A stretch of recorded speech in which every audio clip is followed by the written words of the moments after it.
আপনি মেডিকেল সায়েন্সের কাউকে এটা মনে হয় না বোঝাইতে পারবেন জাদু বলেও কিছু আছে। আপনি দেখবেন সব টেস্ট করেছেন, আপনি আপনার সুগার টেস্ট করেছেন, মানে ব্লাডের যত টেস্ট আছে করেছেন, আপনি ইসিজি করছেন, যা আছে ইটিটি করছেন, সব করছেন, কোনো রোগ ধরা পড়ে না, কিন্তু আপনি অসুস্থ। এমন বহু মানুষ সমাজে আছে, এখনো আছে, মেয়েদের মধ্যে অনেকে আছে, ছেলেদের মধ্যে অনেকে আছে।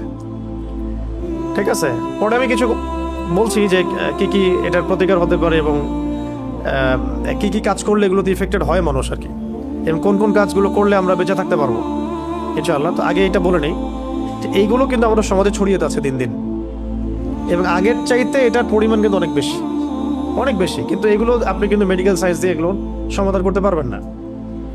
সর্বোচ্চ আপনাকে তারা 3টার জায়গায় 4টা প্রশ্ন করলে আপনাকে একটা অ্যান্টি ডিপ্রেশন ওষুধ দিয়ে দিবে, খান আর ঘুমান।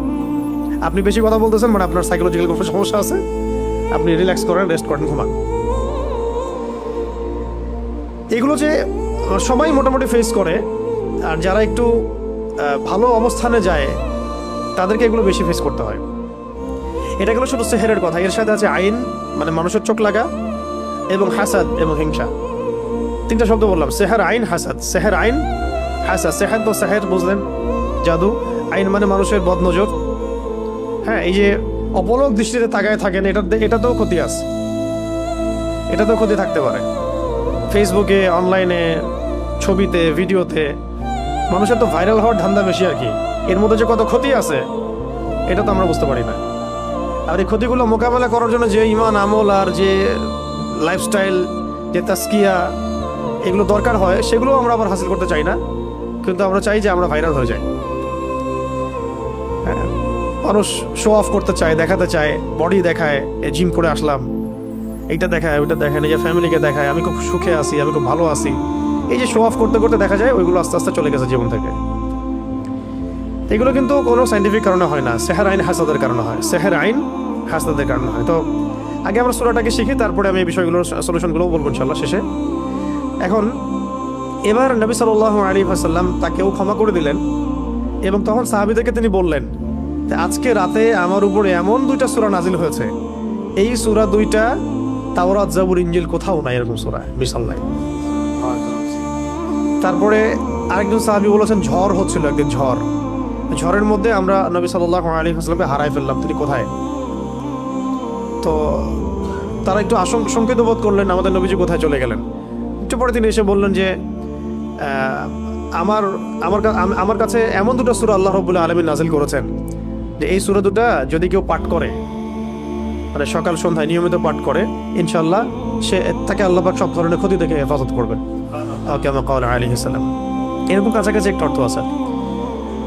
আর নবী সাল্লাল্লাহু আলাইহি ওয়াসাল্লাম নিজের আমল ছিল এরকম যে তিনি এই সূরা 2টার সাথে সূরা ইখলাসকে অ্যাড করে, এই সূরা 2টার সাথে সূরা ইখলাসকে অ্যাড করে, সূরা ইখলাস নিয়ে আমরা আলাদা দার্স করবো ইনশাআল্লাহ। ওইটা আলাদা প্রসঙ্গ, তো এটা আলাদা প্রসঙ্গ, এই জন্য আমি আজকে নিয়ে আসিনি সূরা ইখলাসকে। তো সূরা ফালাক, নাস এবং ইখলাস এই 3টাকে একসাথে তিনি রাতের বেলা পড়তেন ঘুমানোর সময়। প্রথমে পড়তেন সূরা ইখলাস একবার, আবার বিসমিল্লাহ সহ সূরা ফালাক একবার, আবার বিসমিল্লাহ সহ সূরা নাস একবার। হাত 2টা একত্রিত করে ফু দিয়ে মাথা থেকে নিয়ে পুরো সারা গা তিনি মাসাহ করতেন।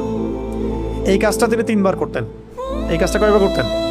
3বার করতেন। এছাড়াও তিনি পড়তেন সূরা আয়াতুল কুরসি পড়তেন, ওই তাসবিহে ফাতিমি তাসবিহ আমরা যেটা বলি, 33 বার সুবহানাল্লাহ, 33 বার আলহামদুলিল্লাহ, 34 বার আল্লাহু আকবার। সূরা মুলক পড়ার কথা এসেছে, এবং সূরা বাকারার শেষের আয়াতগুলো, সূরা আল ইমরানের শেষের আয়াতগুলো, এগুলো রাতের বেলার আমল। এগুলো নবী সাল্লাল্লাহু আলাইহি ওয়াসাল্লামের নিয়মিত আমল ছিল।